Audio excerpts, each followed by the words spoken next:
पिछले कुछ वर्षों में अंतर्राष्ट्रीय स्तर पर जिन विषयों पर बहस हो रही है उनमें से एक ग्लोबल वार्मिंग यानी वैश्विक तापमान का बढ़ना है। यह कारखानों और वाहनों से निकलने वाला वह धुआं है जो हमारी धरती को गर्म कर रहा है। इसकी वजह से उत्तरी और दक्षिणी ध्रुवों पर बर्फ पिघल रही है और समुद्र का जल स्तर बढ़ रहा है।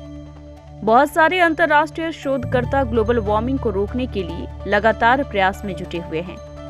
इसी तरह 9वीं कक्षा में पढ़ने वाली नन्ही वैज्ञानिक विनीशा उमाशंकर ने सौर आयरनिंग गाड़ी का आविष्कार किया है जो सूरज की ऊर्जा से काम करती है। 12 साल के विनीशा ने महसूस किया कि कोयले को जलाने से पैदा होने वाली गर्मी जलवायु परिवर्तन का एक प्रमुख कारण है। स्कूल से लौटते समय एक बार उसे कपड़े धोकर इस्त्री करने वालों के लकड़ी का कोयला के उपयोग के कारण होने वाले खर्च और पर्यावरण प्रदूषण के बारे में विचार आया। यदि 12 साल की बच्ची यह कहे कि उसे आविष्कार करने के लिए एक नया विचार आया है तो बहुत विरले माता पिता ही उसे प्रोत्साहित करेंगे।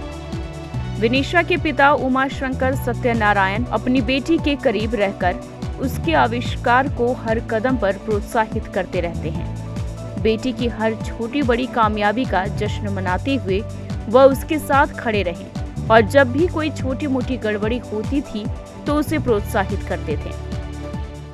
இப்போ நான் என்னோட பொண்ணுக்கு என்ன சொல்லியிருக்கேன்னா நீ பின்னாடி என்னவாகுவ डॉक्टर इंजीनियर। मैं अपनी बेटी से कहता था कि वह पढ़ाई करके भविष्य में जैसा चाहे वैसा बन सकती है, लेकिन जिस समाज में हम रहते हैं हमें हर हाल में उसके बदले उस समाज को कुछ योगदान करने की पूरी कोशिश करनी चाहिए।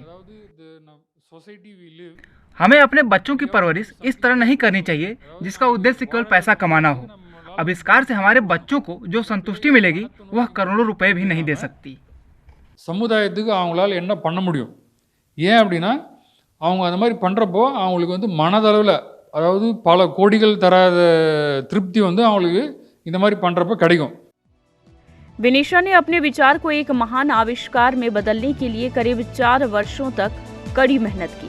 इस उपलब्धि की मान्यता देते हुए पिछले साल केंद्र सरकार के विज्ञान और प्रौद्योगिकी विभाग की ओर से doctor APJ Abdul Kalam ignite award दिया गया था। स्वीडन के चिल्ड्रंस क्लाइमेट फाउंडेशन की ओर से विनीशा को चिल्ड्रंस क्लाइमेट 2020 पुरस्कार भी दिया गया।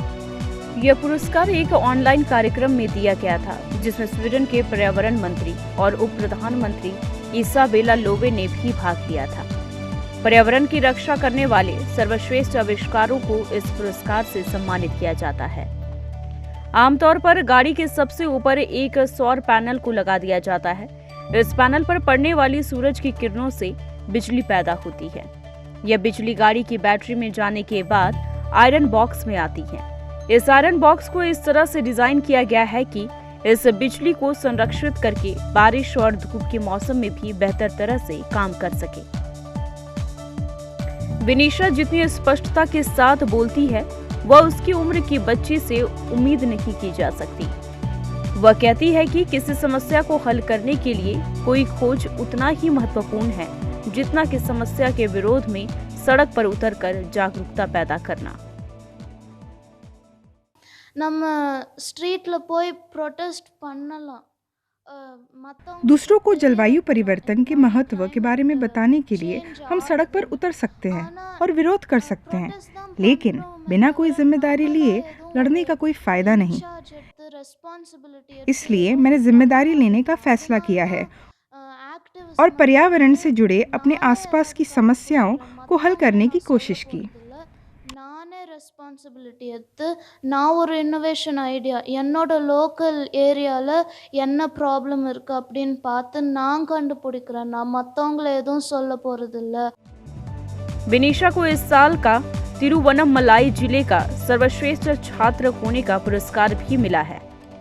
इसके अलावा उसने केरल स्टार्टअप मिशन से प्रदीप P दन्नूर इनोवेशन अवार्ड और कलाम तकनीकी विश्वविद्यालय से स्मार्टफोन के लिए भी पुरस्कार प्राप्त किया है। यह स्मार्टफोन सेंसर के माध्यम से मानव शरीर की गर्मी को महसूस करता है और इसे खुद ब खुद सक्रिय करता है। इस विकसित होते डिजिटल युग में समय लगाने वाले कुछ छात्रों के बीच विनीशा का अपनी गहरी सोच और उदार प्रयासों से इस दुनिया में बहुत सारे आविष्कार करना और किताबें पढ़ना काफी सराहनीय है। 2400 घंटे लगातार खबरें देखने के लिए डाउनलोड करें ईटीवी भारत ऐप।